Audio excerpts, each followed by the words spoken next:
कोल्हापूरमध्ये मागच्या आठवड्यामध्ये झालेल्या मुसळधार पावसामुळे पूर आला होता।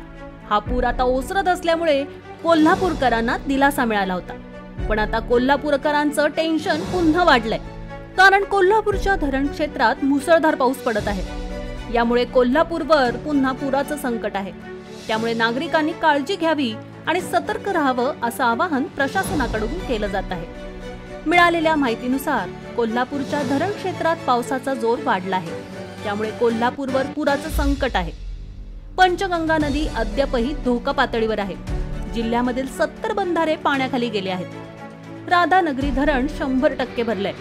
राधानगरी धरणाचे सर्वच्या सर्व 7 स्वयंचलित दरवाजे उघडले आहेत। राधानगरी धरणातून भोगावती नदीमध्ये 11,500 क्युसेकने पाण्याचा विसर्ग सुरू केला आहे।